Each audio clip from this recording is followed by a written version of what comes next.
Hey guys, before we get stuck into the interview, I just wanted to let you know that about halfway through, there's a question from a very special guest that is so good that it kind of broke the interview. Now, the Coffin Nail tech team has been working on this night and day, and we've utilized state-of-the-art technology so you won't even notice the hard edits. And the other thing before we get started is that on the night that we recorded this, it was so fucking hot here. So please forgive my shiny, sweaty forehead throughout the interview. But enough of my yakking. Let's hear about my chat with Steve from Belvedere.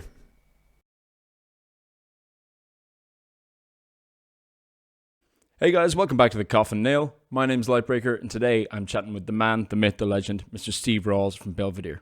Steve, welcome to the show. Thank you for having me. Oh, mate, it's an honor.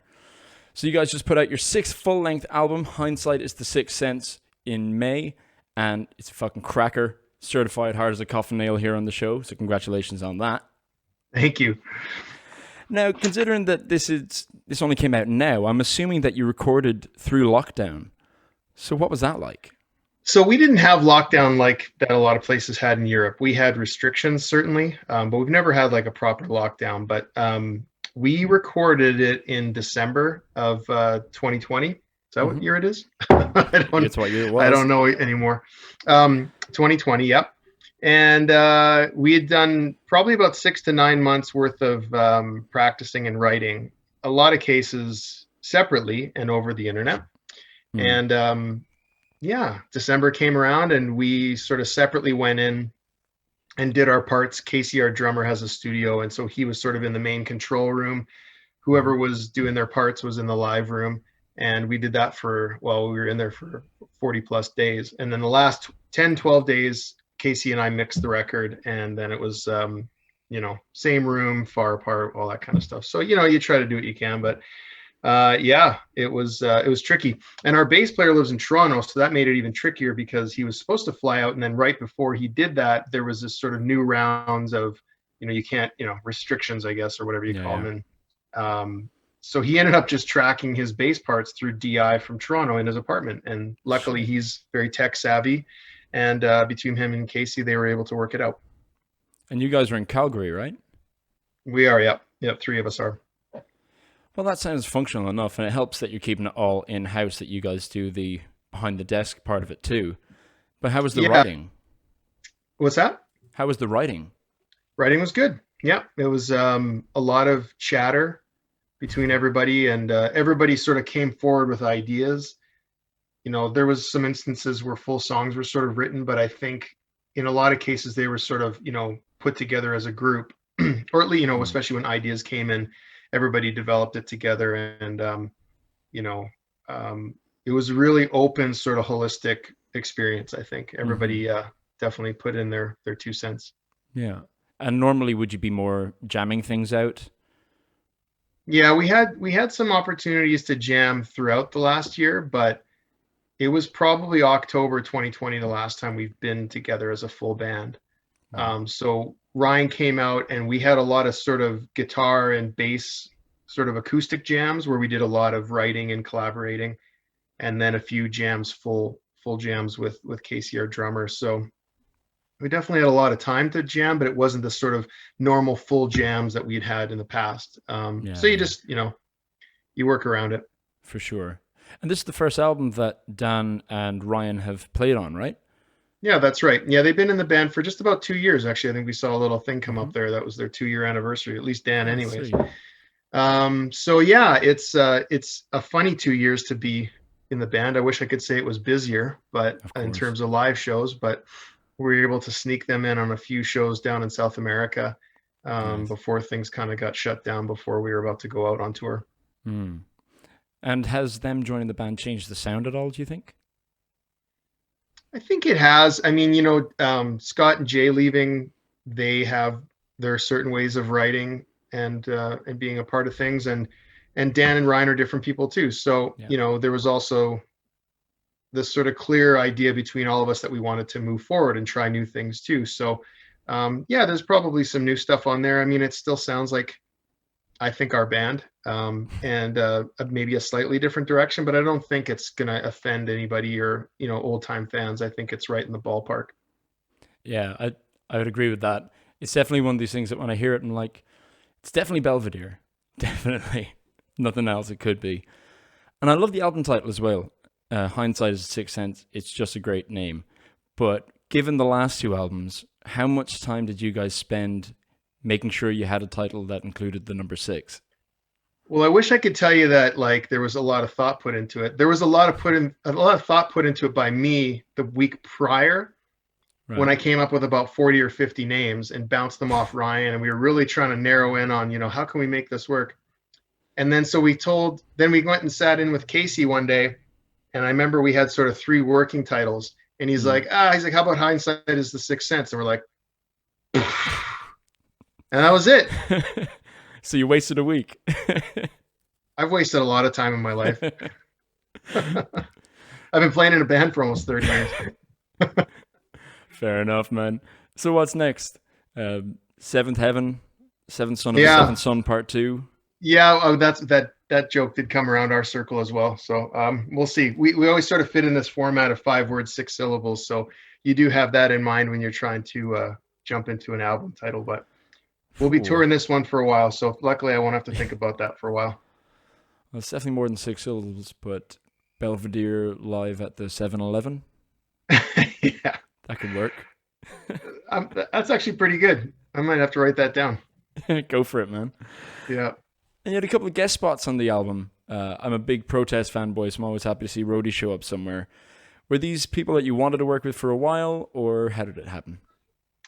Yeah, I mean, I had done some stuff recently because a lot of bands right now, just to fill time, they're doing, fun little collaborations. And so I'd known Rhodey for quite some time. We'd done some shows, and it's been probably 20 years since we first met them. Wow. And him and I had both done, we contributed a track to this Disney album by Punk Rock Factory from Wales that had come out. Mm-hmm. And that got us talking a little bit more frequently. And so I just said, yeah, it'd be really great to have you on there. And I'm a big fan of Rhodey as well. Roger kind of came around because we did this No Effects cover through Mikey's ukulele series. Sweet. And both of us really liked how it turned out. And Roger just said, if you have anything coming up, let me know. So I did.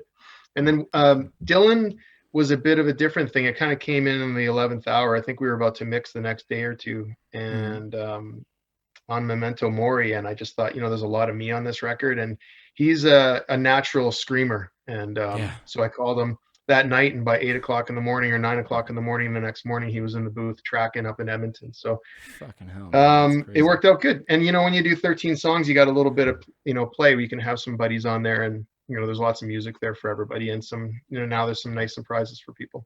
No, that's awesome.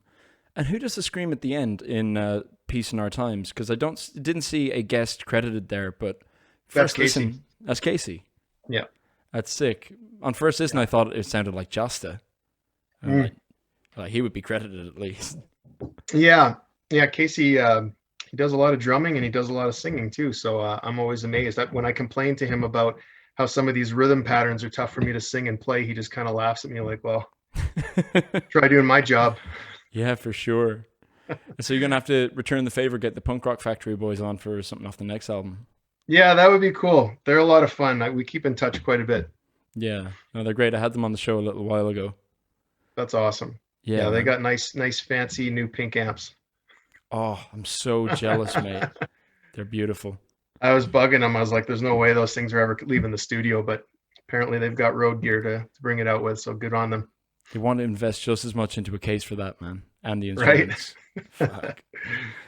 So speaking of other great punk rock bands, I've got a question come in from another mutual friend of ours, from one of the boys in Fair Dues, Danny. So if you go ahead and roll that clip there, see what he has for you. Hello, it's Danny from Fair Dues. Got a couple of questions for Steve. Hi, Steve. Hi, Lightbreaker. First question is, our mutual friend Ian Robinson, The Tree, loves to call you the godfather of skate punk. So I want to know how many weddings, christenings and funerals you're obliged to attend in order to fulfill that role. Second question is, I love the guitar tone on the new album. I want to know a bit more about how you got it. Is it the classic 57 on a rectifier or something digital, Kemper? Yeah, tell me about it. Cheers, guys. Have a good one. All right, so the Godfather question's pretty funny. I have not attended any type of funeral or wedding for quite some time, but thanks for asking, Danny.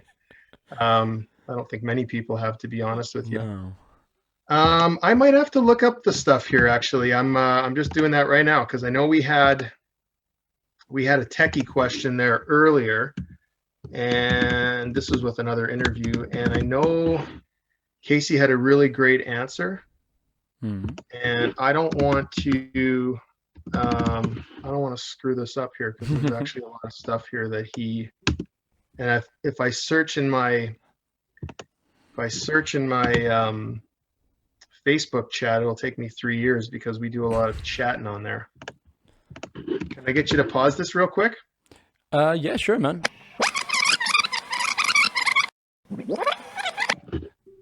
And are you very tech focused in the studio? No, I'm not. I'm a producer. I'm not an engineer. So I can tell you what sounds good and what doesn't, but I can't tell you how to do it. That's why I have Casey there, because he does a really great job of figuring that stuff out. Awesome. It's nice to meet someone who knows the difference. I'd say it's been a long time since Bob Rock plugged in an amp. No shit, hey?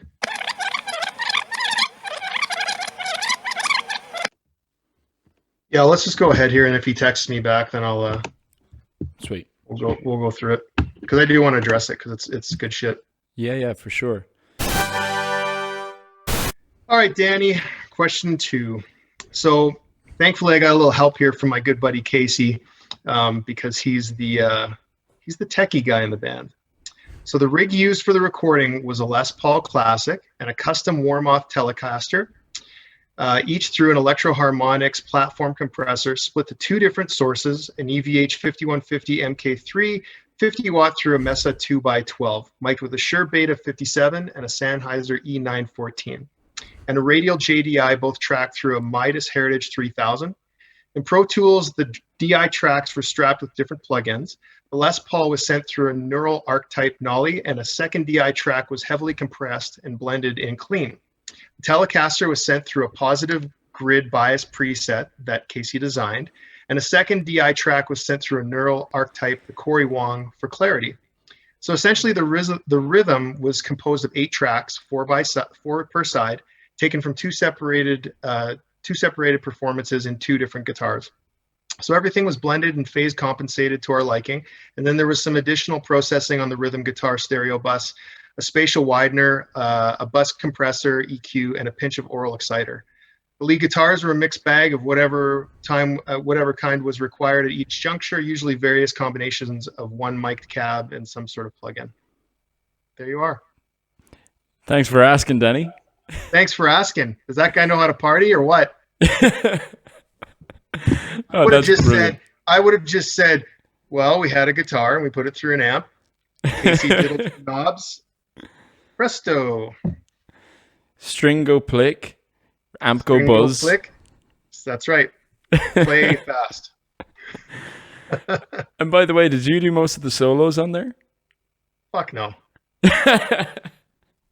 I did some guitar in there for sure, and I sometimes jump in with those little squeals and some fun stuff. But Dan was brought into this band because he is a shredder, and you use the shredder when you have the shredder. That's absolutely true. But that said, like I was listening to some of the lead, going, I could work my way up to that. But the speed at which you guys change power chords, incredible. Yeah. It's fun to keep up with these guys and sing and play over that as well. Singing over that is can be challenging at times, but I do spend a lot of time trying to work on it. And it's paying off, man, for sure. Right. And one last thing on Hindsight is the Sixth Sense. I've noticed there's a couple of different editions of colored vinyl come out, which are beautiful with the color wash, and some of them, particularly, was it blue and white, kind of like the album cover? Mm-hmm. With all these different variants, how hands-on are you guys with those releases? Well, not hands-on enough, because I think one of them's still not done yet, which is probably one of the more popular ones, such as the world of vinyl records these days. But Yeah, of course. yeah, we did 7 variants. So we had 2 labels involved, Lockjaw Records and Thousand Islands Records. Mm-hmm. And so they each got 3 exclusive variants. And then we had sort of what we called a retail variant, which is something, to sort of get into some of the stores. Yeah. So that made number 7. And yeah, the labels came up with clever names and different color schemes, and we had a designer or a layout guy, Seb, who did the layout for the record, and he just sort of came up with some ideas, some mock-ups, and we decided on it. But yeah, there's Lockjaw has one. It looks like kind of like a diesel oil slick, and the thing I really like about it is everybody that's got it now from the label has sent pictures, not everybody, but some, and they're all completely different from each other. They're all different colors, and it all has this kind of weird, like, you never know what you're going to get, which I think is super cool because it makes it really unique. That is cool. And are they sold out? No, I think we'll keep pressing anyways. We pressed a lot, but I think they still have some, and we'll have some when we go on tour over the next year or so. Nice one.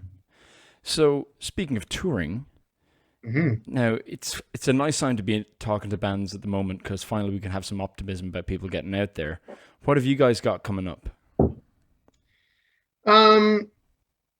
Yeah, so at the end of, earlier, September, the end of September, we're supposed to play Pousa Fest, this little mini Pousa Fest in Montreal.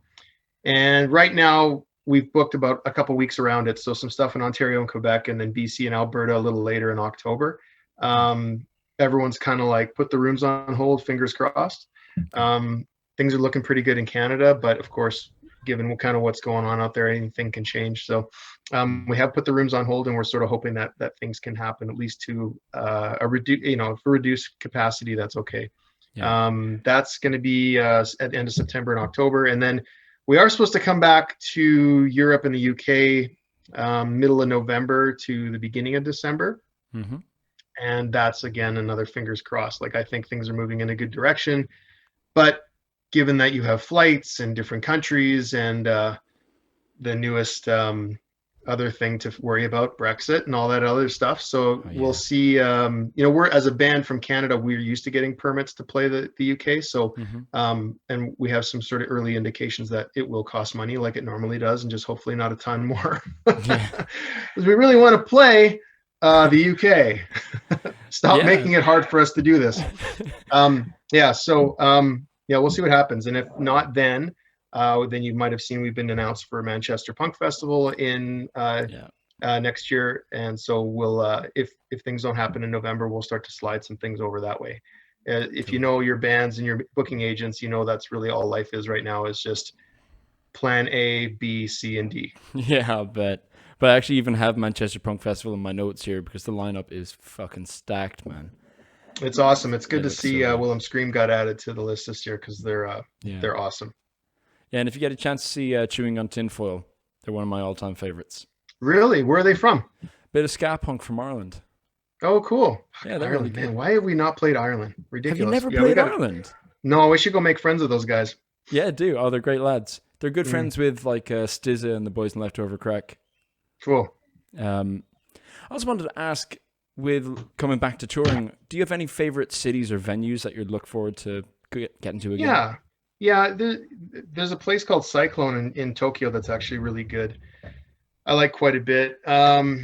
We did that Manchester Punk Festival last time. I think we played, it wasn't the Bread Shed. I think it was it Gorilla? No, I can't remember. The venue we played there was really good.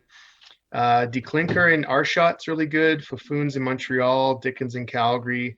There's a good handful of venues that, Velvet in Toronto is really good. Actually, Velvet in Toronto might be the best live sound I've ever had, like on stage. Oh, I was never there. That sounds cool. Yeah, the Velvet Underground. I just love it there. Whoever owns that venue has been to Europe and seen good venues there and knows how to take care of bands, Right. But I remember there's been 2 or 3 times I've played there now, and I've been on stage and been like, man, it just sounds like $1 million up here. No, awesome. Mm-hmm. Sorry, man. Okay. Now, you guys last year passed your 25th anniversary, so happy belated birthday, Belvedere. Thank you. And I want to avoid any of the lazy philosophical questions, but what is on the bucket list now after all this time? What would you still like to get or do?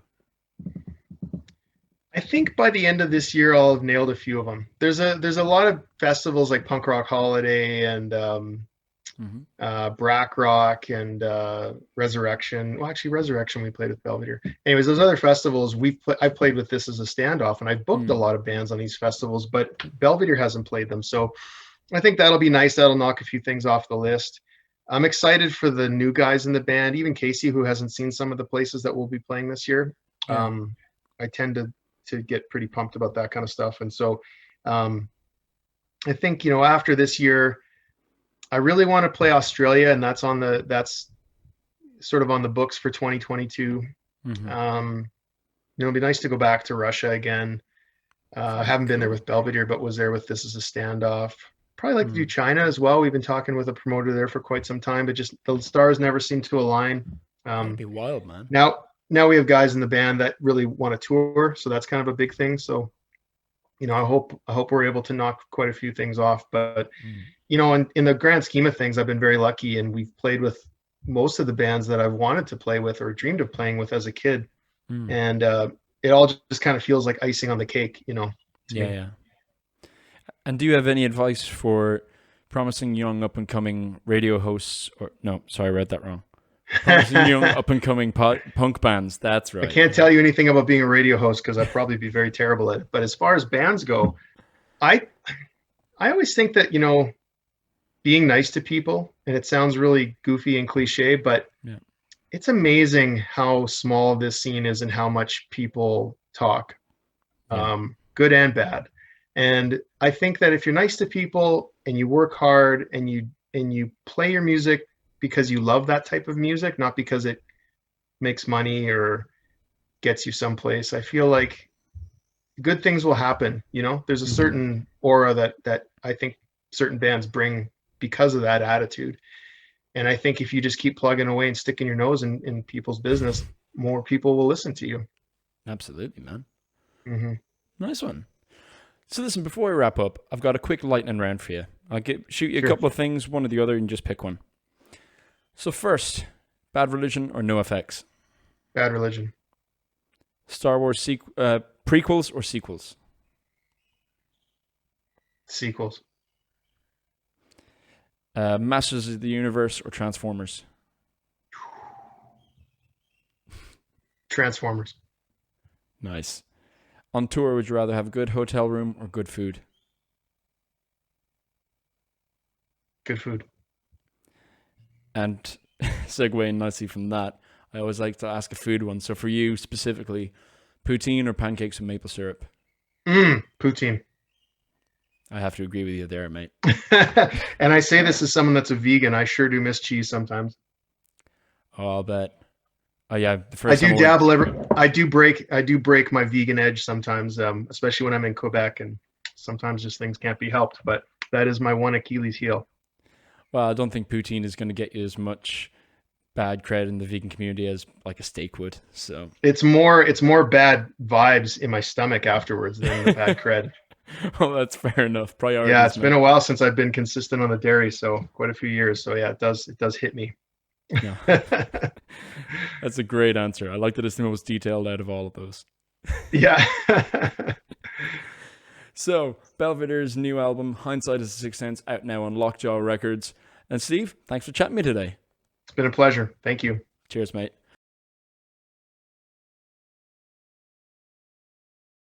Hey guys, thanks for watching. It's YouTube, so you know the drill. Be sure to like and subscribe to get notifications about any future interviews I post here on the channel, because you never know who it's going to be. Could be Scott Stapp. Could be someone good. But like and subscribe and there'll be a new interview every second week. Better still, you can listen to the Coffin Nail live on Keith FM, that's KEITHFEM.com, every second Friday from 6 to 8 p.m. German time. And for everything Coffin Nail related, go to thecoffinnailradio.com for full episodes, interviews, and exclusive articles. Thanks for watching, and I'll see you soon.